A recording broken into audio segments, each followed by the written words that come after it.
de a herpesnek egy másik formája az úgynevezett övsömör, vagy herpes zoster, ami rendkívül nagy fájdalmakkal jár, szintén nagyon jól kezelhető lézerrel, de ez a herpes zoster, most az utóbbi hónapokban volt 2 ilyen esetünk is nálunk a klinikán, gyakorlatilag munkaképtelenné teszi az illetőt, mert és az övsömörrel fogorvoshoz kell menni ezek szerint? Nem fogorvoshoz, nálunk van bőrgyógyászati rendelés, illetve értem. vannak más tárgyszakmák, akik ugyanezeket a lézerkészülékeket használják, és például ez az illető még a légvételnél is olyan fájdalmakat érzett, hogy alig tudott levegőt venni. Az övsömör annyira fájdalmas. Ugyanaz a herpes vírus, csak nem az ajkon, hanem az interkosztális, a bordaközi idegekben halad előre, és ilyen nagy fájdalmakat okoz.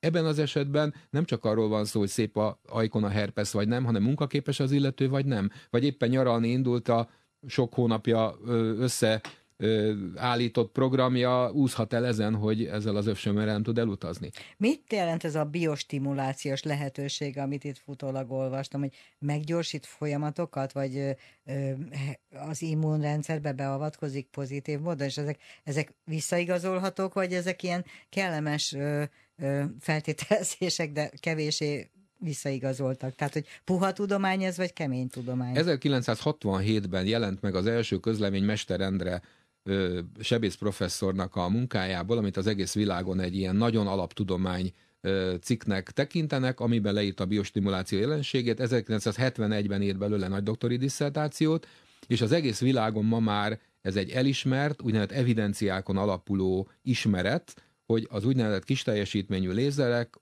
biostimulatív hatásuk révén felgyorsítják a sebgyógyulást, gyulladáscsökkentő hatásúak és fájdalomcsillapító hatásúak. Ezek annyira materiálisan igazolt tények, hogy ezek teljesen egyértelműek, és azok a protokollok, amiket összeállítunk a úgynevezett kis teljesítményű lézerek alkalmazása, ezeknek a betartásával, ezek 90%-ban igazolódnak, és 90%-ban hatékonyak. Az első kísérlet, amit a Mester Endre elvégzett, patkányok hátáról leborotválta a szőrt. 2 területen, a bal oldalon és a jobb oldalon. A bal oldalt megvilágította a lézerrel, a jobb oldalt nem. És 1 hét múlva a bal oldalon kinőtt a szőr, a jobb oldalon még alig-alig nőtt ki. Ezek voltak az első kísérletek. Utána csinált olyat, hogy egy égési sebet hozott létre a patkányok hátán. Azt megvilágította a lézerrel, és azt lehetett látni, hogy a 4.-5. napon sokkal kisebbek voltak már azok a sebek, amit lézerrel kezelt, mint amit nem. Tehát a hámosítás segíti? Abszolút. Ugyanígy működik a lábszárfekélynek a kezelése, amit lézerrel szintén egy evidencia. Az egész világon azzal kezelik a lábszárfekélyt, mert sokkal gyorsabban beszűkülnek azok a területek, és nagyon sok embernek az amputációtól mentik meg a lábát azok a vizsgálatok, amelyek ezek igazolják.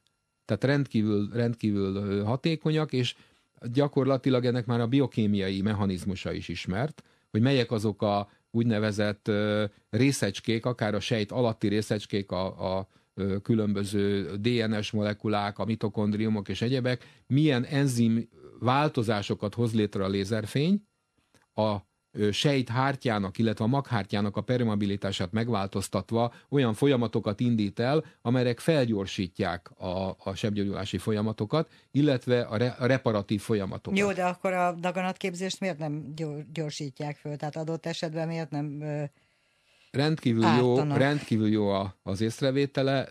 Rákmegelőző állapotot és daganatot lézerrel világítani, ez a soft lézerrel világítani nem szabad. Pontosan azért, mert azokat is megbolondítja. Úgyhogy akkor senki ne vegyen tehát csak úgy a saját szakállára egy ilyen jópofa kis teljesítményű lézert magának, és tartsa oda, ahova gondolja, hanem beszélje meg, hogy vegyen, és hogy mire használja. Ezek szerint ezt nem lehet. Van. Azért, mert ezek hatékony eszközök. Mert ha nem lenne hatékony, akkor nem lenne ilyen probléma. Tehát a rákmegelőző állapotokat és daganatokat nem szabad softlézerrel stimulálni. Gyulladásokra jó, gyulladásokra nagyon jó, keringésjavításokra? arra is nagyon jó. Vannak olyan új módszerek, amelyek szintén az utóbbi néhány évben kerültek bizonyításra, az ornyálkahártyán keresztül igen, az átáramló vérnek hogy van olyan, hogy valahova csak úgy bedugják egy száloptikával a lézert, és az ott valamit megold belül, pontosan, ahol nem látjuk? Tehát az ornyálkahártyának rendkívül dús a vérellátottsága, és ezeknek az ereknek a besugárzása lehetővé teszi, hogy az átáramló vérben a vér alakos elemeinek a működését megváltoztassuk, stimuláljuk, gyakorlatilag egy immunstimuláló hatással lehet elérni, akár a különböző allergiás kórképeknek, tehát a szénanáthának, a parlagfű allergiának és egyebeknek Tényleg? A kezelésében nagyon jó. Ezen kívül... Asztmára nem jó?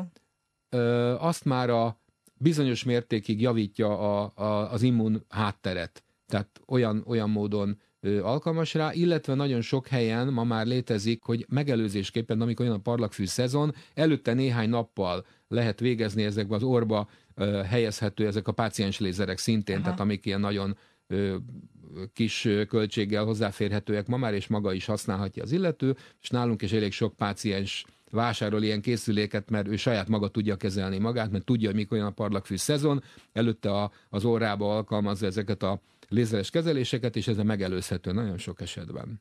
Na most itt egy picit levegőt veszünk, és szünetet tartunk, és megígérem, hogy akik eddig kitartottak, azok a bulvár részben is vendégünk lehetnek, hogyha hajlandó ilyesmiről beszélni, hogy egyébként még a szépészetben, a tetoválásokban, meg szóval mindenféle olyan lényegtelen esetben, ami az eddigiekhez képest tényleg derűs és mókás, hogy mire tudják használni a lézert. Szabadsáv. Közérdekű magánügyek. Rangos Katalin műsora. Gáspár Lajos kandidátussal folytatjuk az utolsó negyed órában a beszélgetést, és azt ígértem, hogy most csupa derűs dolog lesz, mert hogy arra gondoltam, hogy végre megérdemlem, hogy beszélhessünk arról, hogy mit lehet lézerrel megoldani. Például lehet-e arcot felvarni, meg ránctalanítani, meg ilyesmi, de még mindig van egy fontosabb ennél, mert mondta, hogy ezt a rézorrot, ami egy ilyen létező jelenség, hogy elkezd az nem is tudom, az ér kezd el ott azoknak ez inkább férfiak orrán látható, hogy ezt lézerrel lehet megoldani? Ennek az orvosi neve a rozácea, talaján kialakuló rinofima, ami a rézornak mondják talán a magyar nyelvben. Ez gyakorlatilag az erek, illetve a bőr alatti fagyúmirigyeknek a gyulladása, és ez rendkívül nagy méreteket tud ölteni.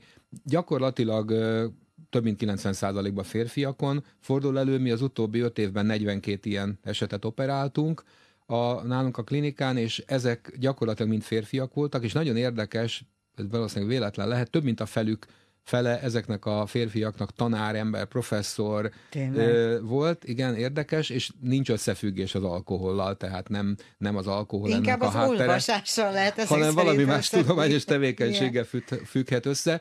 És volt közöttük több olyan is, akinek már az orr légzését is akadályozta, tehát képes benőni, befelé is tud nőni, igen, és olyan méreteket öltött, hogy már zavarta az oktatásban, és hát sajnos ez csúnya. Rossz kinézést kölcsönöz az illetőnek. Ráadásul tényleg összetapad valahogy az alkoholizmussal ez a fogalomkör. Igen, de nincs alapja. Nincs alapja, ez egy gyulladásos jellegű bőrbetegség, amely sok érnek a növekedésével, illetve a fagyúmirigyeknek a túltengésével eltorzítja az ember arcát. Ezt lézerrel nagyon jól tudjuk kezelni. Az a nagy előnye a lézerrel végzett dioda, vagy pedig széndioxid lézerrel végzett műtétnek, hogy nagyon jól lehet látni. Annak ellenére, hogy egy dúsan erezett szövet, a lézer vágás közben lezárja az ereket, és nagyon szépen lehet látni, nem vérzik, gyakorlatilag jó látási viszonyok mellett. Utána se vérzik, és még kötést se teszünk rá szinte, hanem csak az a koagulált réteg megmarad az arcon. Nagyon szép orrokat lehet csinálni, és vissza lehet adni a